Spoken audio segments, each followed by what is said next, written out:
A long time ago, first world champion William Steinitz said that king can defend himself, on his own.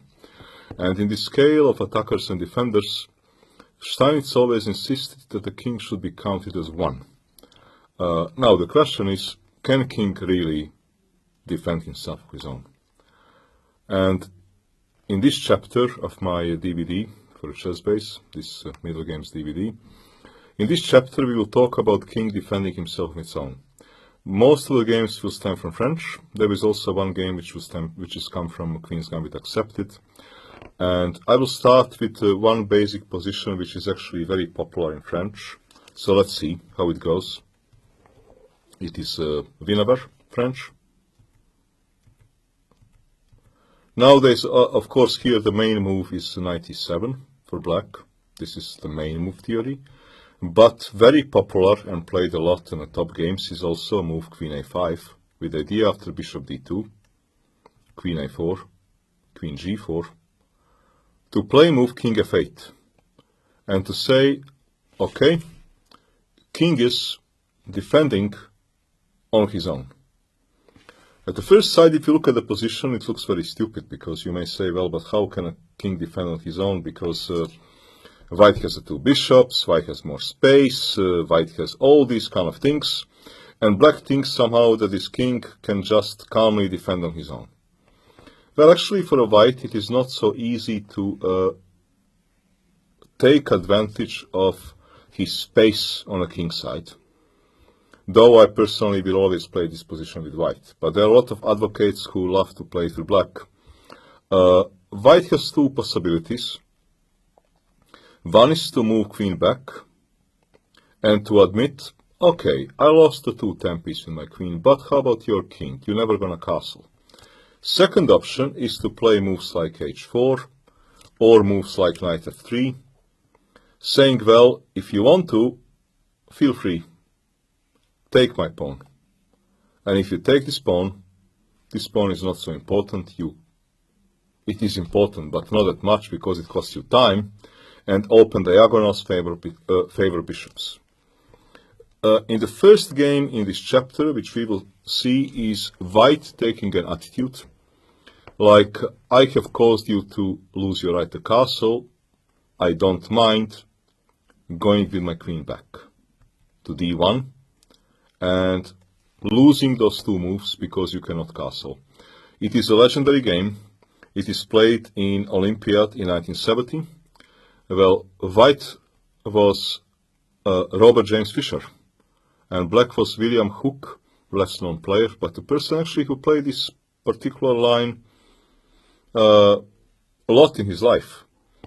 For example, in some Olympiads later on, Israeli grandmaster Liberzon adopted similar approach like Fischer, but differently. He played move rook a2. Probably he loved his queen on attacking post on g4.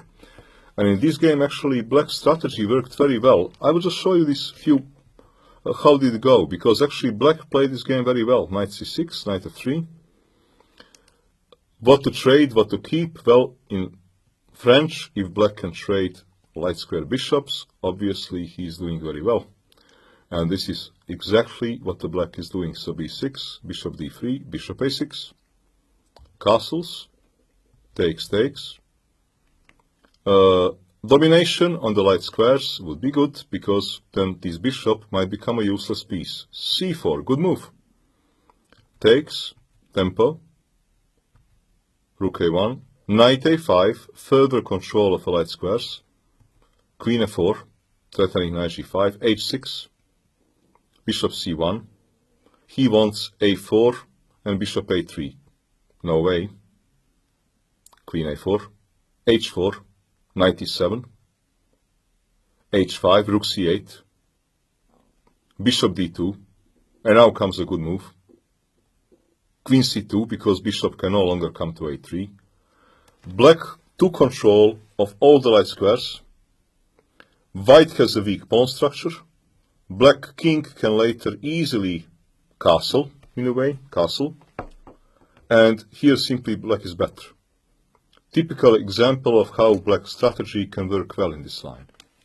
Fischer played move queen d1, and black continues with the same strategy, b6.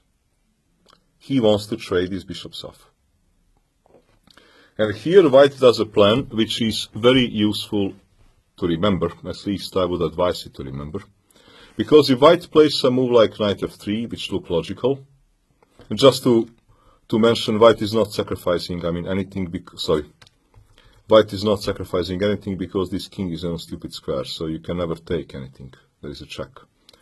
So b6, if I would do some stupid thing like knight f3, not stupid thing, but a regular move, then after bishop a6, black would trade his bishops off. It is not easy for white to attack, and black will be able to execute similar strategy like in the game which I just did show between Liberzone and hook. Fischer gets to black king by deciding not to castle himself and to hit this king along the f-file with this rook. So we have a rook lift. h4. If bishop a6, similar play, h5, and we will see that white plays like in the game, can play like in the game. In the game happened knight e7, h5. Obviously black does not, without a dark square bishop, black does not want to allow, let's say, such a scenario. This is not what black wants to allow, because okay, he's almost mated. Now I can, if I want to, I can bring my knight to g5. You can never oppose me with knight f5 because we move g4, and it's more or less mate. So obviously move h6 is necessary. And now Fischer comes with his stuff, rook h4. Bishop a6, takes, rook f4. F-file is already a problem. If, for example, cd4, queen f3, let's say king e8. Why I want king e8? Because, okay, when you take on f7, it is not exactly game over. Far from it. And if you take, I will take. Or maybe even consider some move like rook f8. But now knight e2 is a strong move. And the knight c6 takes. And now, for example, rook c8. Again, if you take, okay, it is a good pawn, but it's nothing dramatic. I can take here. And everything will fall. Actually, rook f7 would be a mistake. Now c3. Rook c7. And now actually you cannot protect yourself. Why? Because this happens. This knight, look how stupid this knight is. How to win here? You win by pin. And goodbye. So black here went back with his queen immediately. With idea on queen f3 to play move knight c6. In general, logical idea, black is reorganizing his pieces, and now how for white to increase his pressure? Because it looks like, well, white has done maximum he can. He doubled, okay, black is protecting this one weakness, what is the big deal? We increase the pressure by bringing more forces in play, and this is exactly what Fischer does. Knight h3. Rook c8 and g4. He wants to push g5 and bring an extra attacking piece in play. Now what to do? If king g8, which looks logical in a way to run away from this file, from this pin, and after g5 takes and knight d8 to protect. Now the problem is that move rook g4 is a bad news. And after, what I would like to do, if you give me a move, I would like to play move. Let's suppose that you do, let's say that you take. Okay, if you take, you have to start taking it into account that I will have moves like h6. Not immediately. When you take, I will first, let's say, sorry, when you take, I will first, let's say, take. And I will want to move my king, and I would have always h6, and to go with the knight, rook would be hanging. You may wonder what happens if you take a pawn. Grabbing a pawn, there is this move 94. Very nice move. Knight f6 is a threat. So takes his only move. Take and win. And black's bishop h6, black gets mated. Ideas connected to move 94, actually to give a pawn and 94 are bad news. Black played move queen e8, g5, 97, takes. Okay, he has a choice how to take. He took by pawn. You may wonder what happens if he takes by rook. Why can't he take by rook? He wants knight f5 next move to close the file. Well, he is just not in time.